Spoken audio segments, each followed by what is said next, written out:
Alrighty guys, we're back for Kotis Counters, and this is a Dragonstorm Standard brew, and I'm Red Cat. Let's briefly go over the deck, then hop right into some ranked, but first things first, this was a suggestion down in the comments. So thank you so much for the suggestion, it's gonna be a fun one, and also, we built this together over on the Twitch channel. Nice. We have 3 Kotis, the Fangkeepers. It's a 4-mana 2/1 indestructible legendary creature rocking Sultai colors up there. When it deals combat damage to a player, exile the top X cards of their library, where X is the amount of damage dealt. You may cast any number of spells with mana value X or less from among them without paying their mana cost. Oh my, so it's one thing to get a 2-power Kotis through, all right? You look at the top 2, you play mana value 2 or less, you might actually miss quite often with that. However, the goal here is to boost the power of the Kotis with +1/+1 counters and hopefully get a huge chunk of damage through and then play a huge chunk of the opponent's cards, right? So we do have interesting ways of boosting the Kotis, like Hollowmurk Siege. This is a 2-mana enchantment rocking Golgari colors up there. When it enters, you choose Sultai or Abzan. Now, both are pretty decent here, but I think you're going to choose Abzan more often than not. So the Abzan version of this card is whenever you attack, you put a +1/+1 counter on target attacking creature.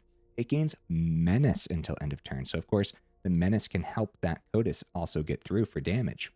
Now, the Sultai version, whenever a counter is put on a creature you control, draw a card. This ability triggers only once each turn. Yeah, both should be relatively decent in here. And we totally have ways to not only draw on our turn off the Sultai, but draw on the opponent's turn too, with an instant speed way of putting counters on things. Snakeskin Veil, hopefully protecting our important creatures well, but also just fitting that whole +1/+1 counter theme. Bristly Bill, also fitting that theme, has landfall, so whenever a land you control enters, you put a +1/+1 counter on target creature. For 3 and double green, double the number of +1/+1 counters on each creature you control. Nice.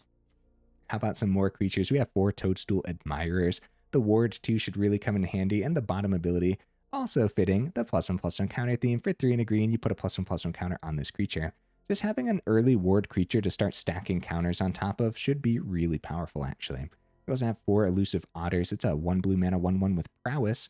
Creatures with power less than this creature's power can't block it. So a pretty good one to stack some counters on top of, but also has that adventure side for X and a green. Distribute X +1/+1 counters among any number of target creatures you control. Beautiful stuff. How about some counter spells? We have 3 Negates, ought to do the thing nicely. We have a Repulsive Mutation and a top-end Fangkeeper's Familiar. Actually, 3 of these packed in. It's a 4-mana 3/3 rock in those Sultai colors. It has flash. When it enters, you get to choose one. Gain 3, surveil 3, or destroy target enchantment, or counter target creature spell.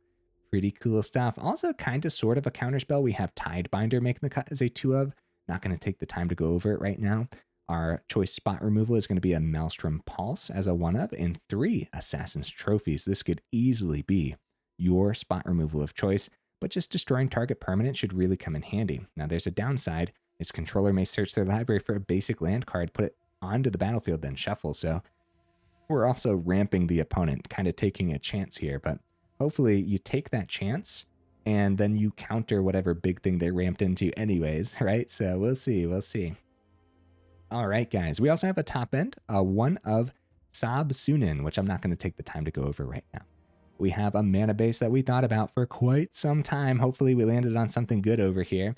And some honorable mentions. Enter the Enigma, could have been sweet to help get that Kotis through. Drown in Ichor. The Proliferate is no joke, and -4/-4 is actually pretty good, but sorcery speed slows it down significantly for what we're trying to do in the deck list. Innkeeper's Talent is also a pretty darn good one that potentially should have just been in the deck list, right? So a very powerful honorable mention, to say the least. All right, guys, I do my dandies to save the more in-depth discussion for the end of the video. Sometimes I fail. Oh, we're only 4 minutes in. I did fine. It just felt like it took forever to go over, but sometimes 3-color deck lists are like that, huh? Well, anyways, let's go ahead, take this into some ranked, and see how we do.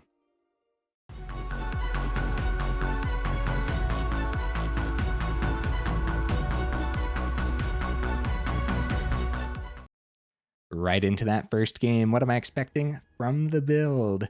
Dude, I think it's going to be pretty good, actually. I'm scared though. I'm scared of the meta. Terrified of it, but I like this hand. We're keeping this. Opponent goes first. Yeah, we don't have a turn 1, but a turn 2 Hollowmurk Siege should be fine and dandy. And we might call Sultai on an early siege in case we see like Bristly Bill off the top. Because you have turn 2 Siege, then if you draw into a Bristly Bill, you play Bristly Bill on 3 and play a land, get a counter, get some card draw on the Sultai, right? So at the same time though, Abzan is much better for what the deck list is trying to do and establishing. All right, but yeah, if you have Abzan, there's no guarantee that the creatures you play after the siege actually get to stick around on the board. It's probably better to go Sultai until you actually, unless you already had creatures to swing, right? So, all right, guys, who was going first? I wasn't paying any attention. I was just clicking buttons. Well, either way, we'll go ahead and pause for the opponent to show up. The opponent has arrived and played a parlor. So we're going to stay on task here, and we're going to go ahead and get the Opulent Palace down. Assassin's Trophy. Assassin's Trophy is probably much better in the mid-game. Like, after the opponent already has all the mana they need anyways, right? Like, early game, we really don't want to ramp them, so... Voice of Victory is pretty good. We could stay on task here.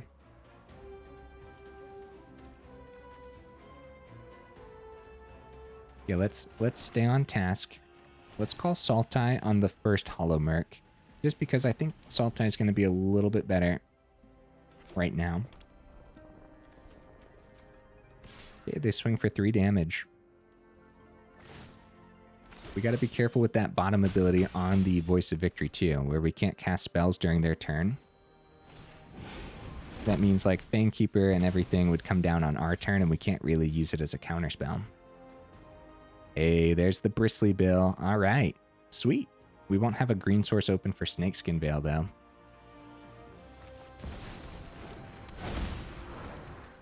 We should get the blue down for the Otter, probably. Draw. Fabled Passage is pretty darn good. Yeah, let's get the Otter down. Also,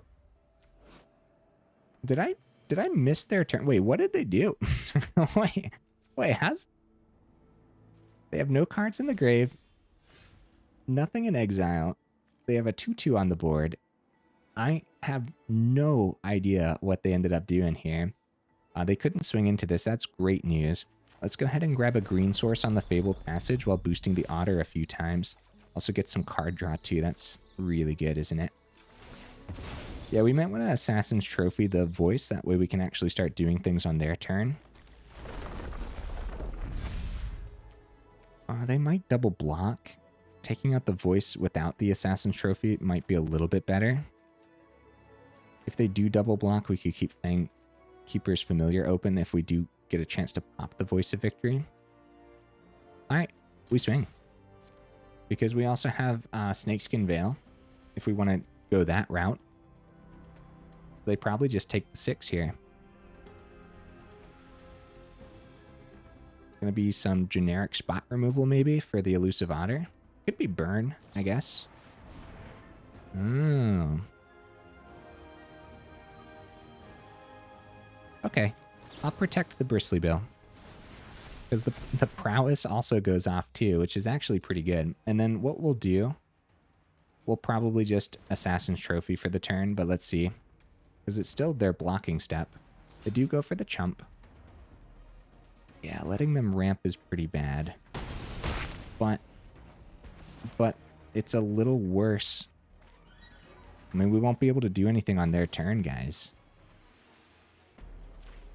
Okay, hopefully the Assassin's Trophy... Oh, I missed a damage. Oopsie daisies. Hopefully it doesn't come down to 1. Missed a damage on the Prowess, but at the same time, I wasn't really convinced what I was going to do yet, too, so... It's another reason. They find 5th mana Quintoris. Oh, we ramped him right into that, guys. We ramped him right into that. Okay, Appraiser, and... That's bad news. I hope they miss a Discover. It's going to be Sage of the Skies. Oh no, guys. Oh no, what have I done? Alright, well. Alright, but now we can actually play things on their turn, which is huge news. Fangkeeper's Familiar should be decent. A full swing at... this specifies power less than, not equal to, so they can still block with the Appraiser, but we got to take care of the con either way. So we probably go Snakeskin Veil on our turn. No, we don't have to. We can play mana. Keep the Veil and the Familiar open by doing this and that. Draw. Negate is really good. Wow. Yeah, the Voice of Victory really is terrible for what this deck list is trying to do, right? So I stand by removing it, but Assassin's Trophy being the removal for it is pretty tough, actually. So we also have the 5 open for the Bristly Bill. They double block. I'm pretty sure we keep the Bristly Bill back, swing at Quintoris, the Otter gets through regardless. Then we keep the Snakeskin Veil and the Fangkeeper's Familiar open. Oh, and the Negate open for that matter, too. Alright, we're in danger, bro. Yeah, they stocked their board beautifully with that Quintoris. But now we can actually do things on their turn with all of our untapped mana. With Snakeskin Veil protecting our important creatures, I'll tell you what would be the worst case scenario easily is Sunfall, and that's what the Negate is for. Yeah, they would go like full swing. Oh, Appraiser. Still got 2 mana open. We should stop that. We should. For sure. Counter target creature. Yeah, the Discover's too good. And we know that their deck list is built around seeing more Sage of the Skies. Which would be horrible. They do swing in the air. Keeping the Snakeskin Veil, just being patient with it, or we could try to draw. Maybe plug it onto... With them being tapped out, I say we trade this out, right? Put it on the, I guess the Otter. Because first of all, we get some card draw. And then when we do double with the Bristly Bill, okay, Verge. We put 1 onto the Familiar. Keep the Negate open. 5 mana. Wait, 1, 2, 3, 4, 5. We won't be able to double this turn if we keep Negate, and we probably want to keep the Negate. Oh, the 2/2 Soldier's the Omen. Okay, that's what it was earlier. I apologize, opponent. I'm thinking, buddy. Got some tough decisions for sure. Maybe I shouldn't have used that Snakeskin Veil last turn, guys. I should have just been patient with it, maybe. Because I don't think we're doubling this turn anyways. This is actually a really good trade for them. I'm going to Surveil. We don't want more land on top, I know that much. Oh no, we drew into the Verge and then we Surveil Hedge Maze away. Yeah, that's more than enough mana for real. Yeah, we don't want to go doubling this turn unless they double block. But if they double block, it's even more likely that we'd run into a Sunfall. Looks like they're just going to chump the Bristly Bill. They're actually going to block wide, so we have to keep the Negate open for a Sunfall. Okay. Okay, guys. All right. Let's see it, opponent. Because they have a ton of mana open, too. There could still be a lot of tricks up their sleeve. Hidden Volcano, they discover 4. I guess whatever they discover, we could... Oh, accept a Beza. Oh, crap, dude. Well, actually... Okay, they do get a bunch of fishies to block. Oh, dear. But they're tapped out. So, they also get some card draw, too. Okay. Oh, they don't get any fishies, because that is 3 for them. I wonder if they swing in the air. They do swing in the air. We're going to take this. They still have a treasure token, so I want to wait for the very last moment. Okay, Bristly Bill. Double everything. Draw a card. Elusive Otter. Ooh. Okay, well, first of all, the Pulse is pretty good, huh? I guess that's probably game. 1, 2, 3, 4. No, we need to double it. We have X is 1 on the other Otter. Still have 5. So X is 1. Put it on the Elusive Otter, right? That is correct. 1, 2, 3, 4, 5. Okay, just making sure I'm not messing up here. And then we double everything. And we swing. Otter gets through for 22. They block 1. I mean, looks good to me, dude. Holy cow. I don't know what that 1 mana could be. Nice. Very good. Very explosive. Had they kept the Sage of the Skies back as blockers, then our best bet still would have been going all into the Elusive Otter. But then they wouldn't have been... Let's see. They gained 4 from the swing. So if they wouldn't have done that, we still would have had a 22-22 Elusive Otter. Right? So I don't know what they were at. I don't know if that 4 life gain was essential from their swing or not. The Elusive Otter's ability is crazy, dude. When you're boosting it, it's really good. At that point, once it gets big enough, it's just like unblockable. All right. This is not necessarily keepable, guys, as we do not have Hollowmurk or the Assassin's Trophy. But you know what? That was such a great game. Let's go ahead and keep it and see if we get punished for this 3-color mana base. And we also have Negate. We also have turn 1 Otter, which we can't be mad about. And we'll have a Snakeskin Veil potentially, too. There's a lot of things that should power up this Verge. Like a forest, right? Beautiful. Okay. We go for a combat trick, I guess. I don't know how good that would actually be. I'm just going to go no attacks. Keep the Negate open. Keep the Snakeskin Veil open. I'd rather have Snakeskin Veil land after we have the Siege on the board. But this time we might actually call Abzan on the Siege. So maybe I do a Snakeskin Veil. If they swing.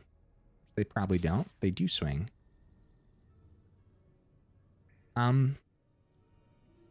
They like things in the grave, don't they? I guess I'll block. It's a tough decision for sure, because they're just going to bring the Sanctifier back at some point anyways. But I don't know. We'll see. We'll see what we think is actually worthwhile.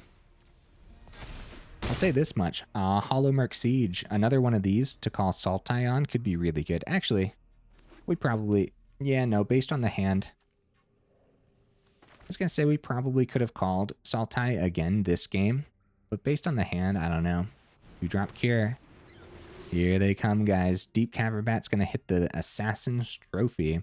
Although they might not mind the ramp from the Assassin's Trophy. No, they're going to take the Assassin's Trophy.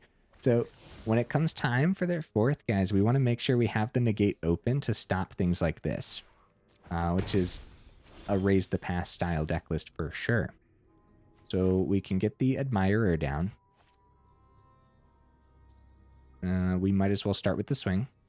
It gets through because Elusive Otter's ability's amazing. And then Negate is open, but they know that the Negate is open, so. Now going Hollowmurk Siege onto Admirer and giving it Menace and everything could really... Oh no, they're gonna rip the Negate out of our hand with the other Deep Cavern Bat, and the only other card in hand being Kotis is pretty slow when we don't have the 4th mana.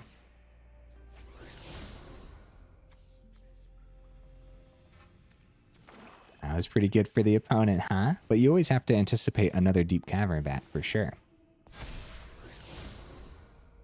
They are super wide on the board state. Elusive Otter can still get through. We're going to take the 4 down to 13 and hope, man. We're going to hope. It's a Fangkeeper's familiar. Oh, no.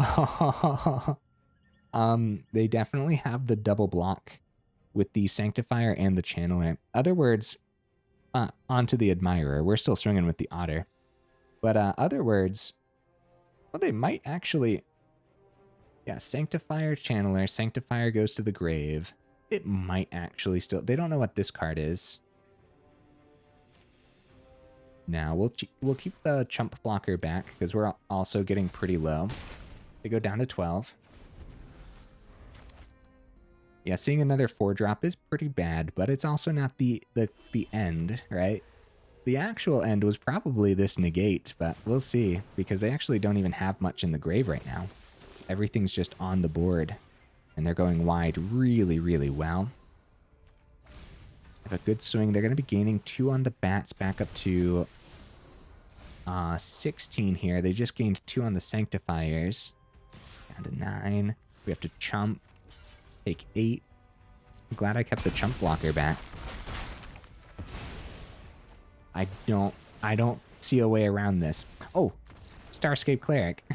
I also don't see that ability sometimes. Hey, good game, opponent. Yeah, I still had fun.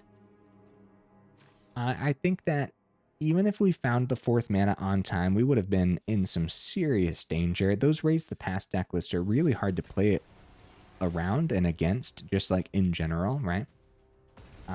If we would have had the Negate open for their Dewdrop Cure, then there could have been some serious competition there, but I wasn't anticipating Dewdrop Cure. I was anticipating Raise the Past, so.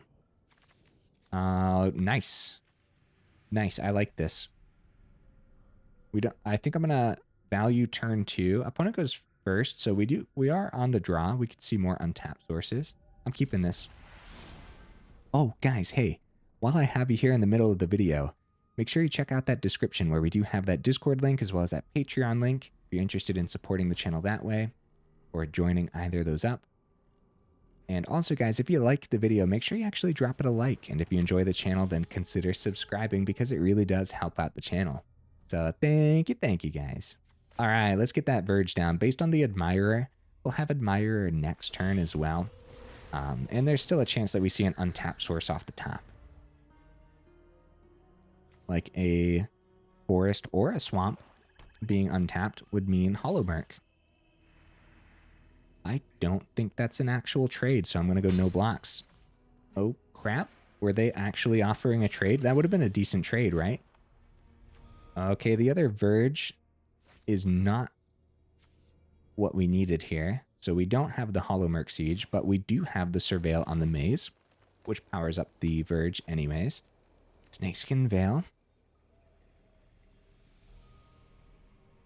I think I'm going to keep it on top. That's actually a tough one, huh? For sure. Okay, their Forsaken Miner can't block, so we're going to swing and get the other Toadstool Admirer down. Yeah, now next turn we have Hollowmurk Siege with Snakeskin Veil open. Ooh, Corpses of the Lost. Okay, okay. We're up against some Orzhov Skelly Bellies. I'm scared, dude. All right. Skelly Bellies can go really, really fast. This is only our 3rd turn, guys, so we are in some serious danger here. I guess Sultai, because we need to see more off the top now. Right, maybe. Keep Chump Blockers back. We're in danger. Even with the Ward 2, this deck list can easily remove one of the Admirers, and so keeping Snakeskin Veil back and also both Chump Blockers. Maybe we could have swung with one. If we could have swung with one, maybe Abzan on the Siege, but then we wouldn't draw on the Snakeskin Veil play. Oh, tough decisions, right? Yeah, because there's so much they could do. If it's like another Corpses of the Lost, it'd be another 3-2 with haste, another boost with the Scavenger. If it was like mana, they could go open mana, another Forsaken Miner, and another Corpses of the Lost, right? Or any 2 skeletons would be super deadly from the opponent's hand. The opponent has exited the building, guys. Oh no. Oh no. All right, we'll go ahead and pause until the opponent shows up. Uh-oh, guys. The opponent ran down the timer and it passed back. So I didn't end up playing the Snakeskin Veil, just in case. And we are going to play this out. I'm pretty sure the opponent froze or something.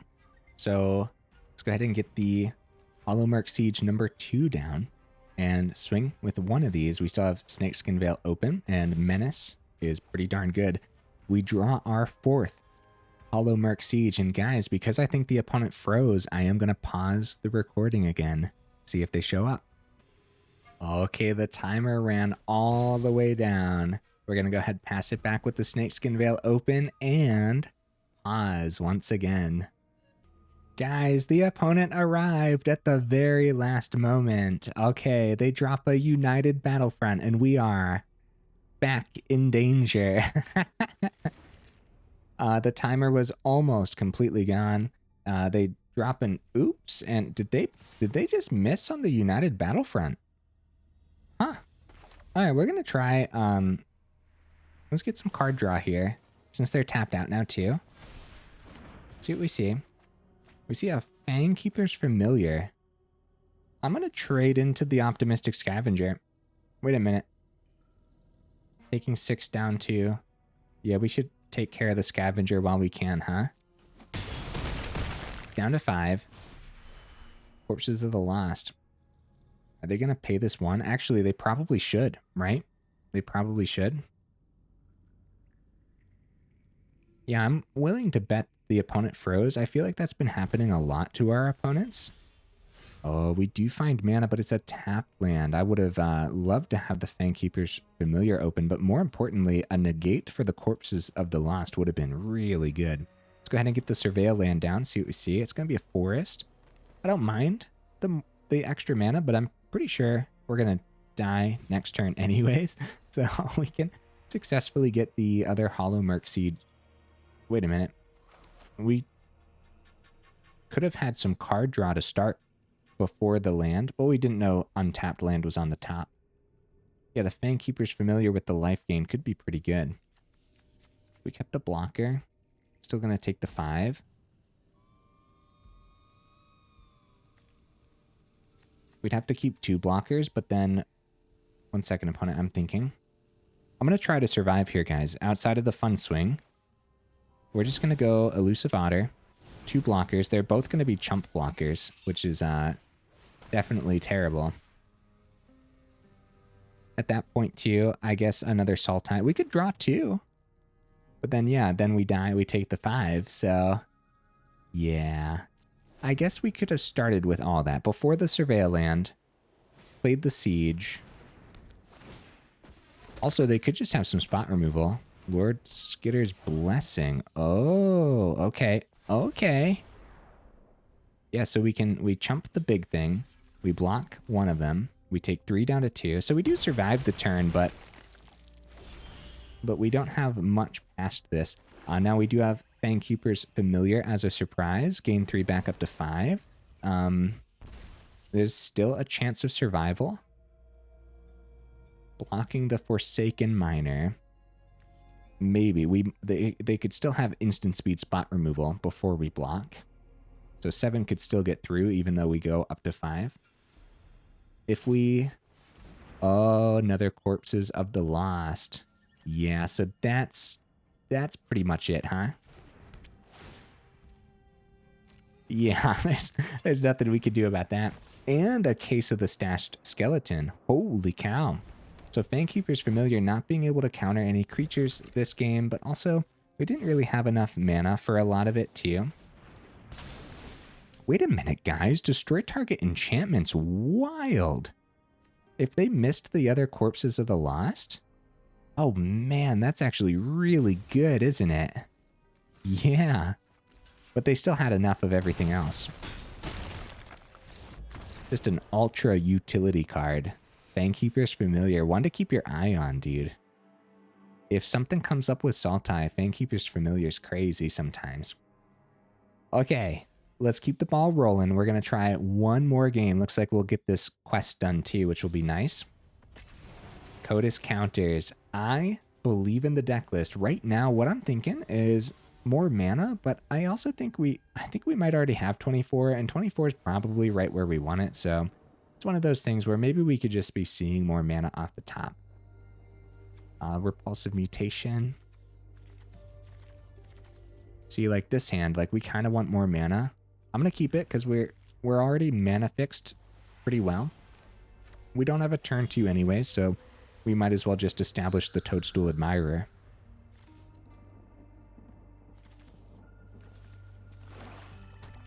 Okay, Forsaken Miner. Wait a minute. Wait a minute. Fabled Passage, gonna keep it on top. Okay. Forsaken Miner can't block, so we'll get the swing. Keep the Snakeskin Veil open. Are we gonna be up against more Skelly Bellies, guys? Dude, we gotta revisit skeletons. It's been forever. Oh no, that gets around the Snakeskin Veil. Okay. Oh, and the ward. I kind of already forgot about the ward too on this. Just because we had Veil open now, that's the real reason. All right. No play, Surveil is pretty good. Another Veil can probably be sent if the opponent's going to rock removal like this. That probably also means they have Sheoldred's Edict and everything too. Usually we see them together, but also with a bunch of different removal packed into the deck list. Okay, they call Skeleton on the adaptive. Anyways, with a bunch of different removal, they could have nowhere to run easily. Okay, now we want to thin the deck list. We can grab a Swamp here quite successfully. Swamp. And Kotis is pretty good because it blocks well. Indestructible. Darn it. Darn it, guys. Maybe we just keep Fangkeeper's Familiar open. Probably a little better. Because maybe we can surprise block the Automaton. Dude, what are the odds that we go up against Orzhov skeletons and then against mono black skeletons? Oh no, it's another Automaton. Alright, well we should counter that. We don't get a surprise on one, but at least, well, yeah, I guess we got a surprise on this Automaton. We just don't get a surprise on this one. We could accept that trade, but probably not. 3 down to 12 is fine. We want more removal out of their hand is the big thing. Repulsive Mutation, just keeping that open could be really good. Keeping that open with a Snakeskin Veil too. We have X's 3 on Mutation. They have 4 mana. I want to get that Kotis down. I really do, but we're kind of on the run. I think Mutation's a little better here, guys. Keep the blocker back.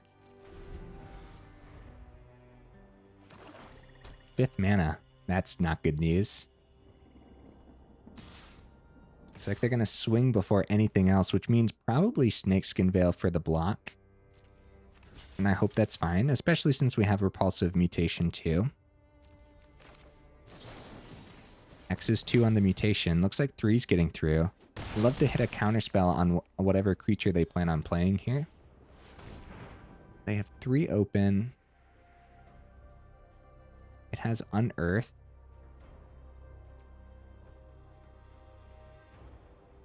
Alright. I think we let them have that, right? I think Repulsive Mutation has a better target at some point. Ooh, that's interesting. Sab-Sunen. That has Indestructible, guys. We should probably play that. Can't attack or block unless it has an even number of counters.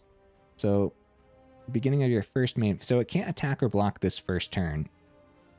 Too bad I used that Snakeskin Veil, huh? Is this worth it? Maybe it's not. Maybe just getting the Kotis down, keeping Repulsive Mutation open for X's 0 is a little better. Familiar back as a blocker, because we are on the run for sure. Because again, skeletons know how to push damage through, and if they give haste or an extra boost to the skeletons...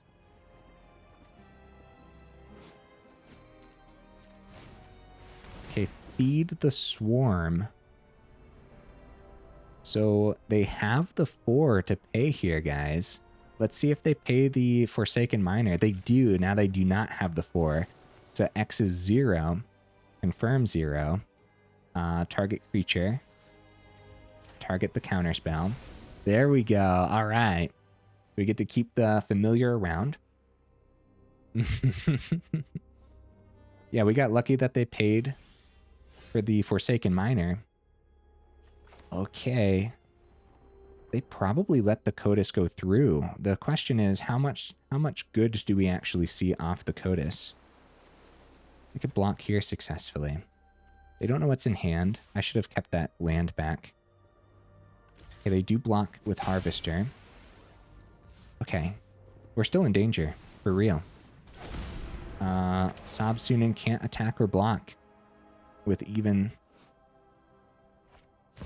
Wait. It is even. It can attack or block while it is even. Oh, okay. So it is a blocker. Okay, I'm just getting confused, man. My goodness. That's funny. Wow, hey. Bristly Bill, huh? Hi. Hi there, Bristly. I'd love to boost the Kotis, but boosting the...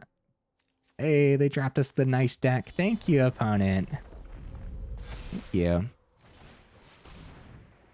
Let's go Abzan. Swing, right? And then, beginning of your first main phase, then, okay, so we want to boost the Kotis. Because the Kotis... Oh, Kotis gets through. Top 3 cards. Let's see it, guys. Wow, go for the throat. Oh, we can't hit the automaton, but hey, good game, opponent. Good game. That's what the deck list is trying to do. I got confused on the hold on, let me view it again. I got confused on the Sab-Sunen. So 5 mana, reach, trample, indestructible, can't attack or block unless it has an even amount of counters on it. For some reason, I was thinking the exact opposite, like when it has an even amount, it can't attack or block. Just a silly little thing. Luckily, it didn't end up coming down to that at all, and actually just getting this top-end god onto the board was really freaking sick. Bristly Bill was an excellent draw. Yeah, everything about that was really cool, huh? Getting the Kotis through. Dude, let's end on a high note. let's end on a high note. And guys, when we played this deck list on Twitch too, I'm pretty sure it was doing relatively well. So we might have landed on something decent here. End of video pack. Let's do it. It's a Tarkir pack. Ooh, I do like new cards.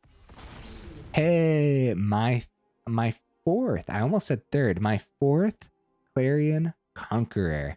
Okay, what deck list wants a 3 mana 3/3 flying dragon where activated abilities of artifacts, creatures, and planeswalkers can't be activated? Because that's pretty cool, man. I feel like somewhere we can put this somewhere, right?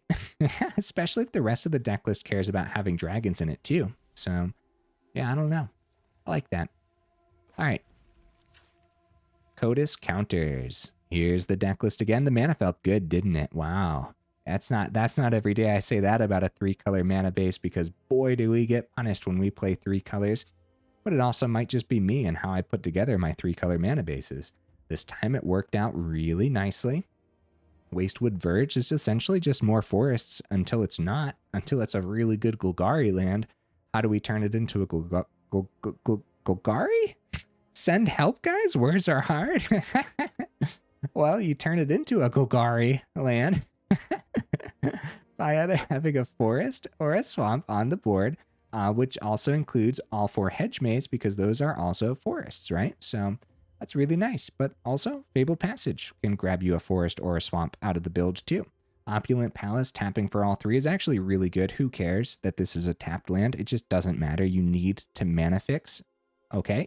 And then also, we have Restless Vinestalk and Restless Cottage in here, just for more dual lands, because the deck list doesn't care too much about having tapped land, and there's also not too much tapped land overall, I guess, right?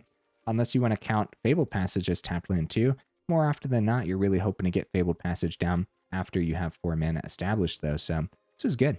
This is a really good split. See, we're already leaning green anyways, so that's why the split worked well. and kind of like a pretty close, even split between blue and black there too. 3 Fangkeepers, 3 Kotis. That's 6 4-drops, guys. That is a big curve. Look at the second little curve over the 4-drops there, right? So that's why there were moments where we were like, man, more mana could be nice. But at the same time, 24 felt pretty good, especially when we are technically curving out over the 2s. Like, look at this. The average is only 2.2, which is not terrible for a mid-range deck list, which is very much what this deck list is trying to do. We have plenty of stuff to establish early on. Big thing that we want to consider trading out is Assassin's Trophy, and that would be any spot removal of choice, I'd say. And like whatever you think is going to work well against the meta you're seeing should be fine enough, but there's a case to be made for keeping like 1 Assassin's Trophy in here, because destroying target permanent, anything, that's not terrible. The terrible part is ramping the opponent, and then hopefully the deck list deals with whatever they're ramping into well enough when we have Negate and Fangkeeper's Familiar as counterspells. Tidebinder did not see any action today, but guys, Tidebinder should be really good against the Corey Steelcutter deck list, right? I think so. I think the 2 of these makes a lot of sense since we're doing a lot of stuff on the opponent's turn.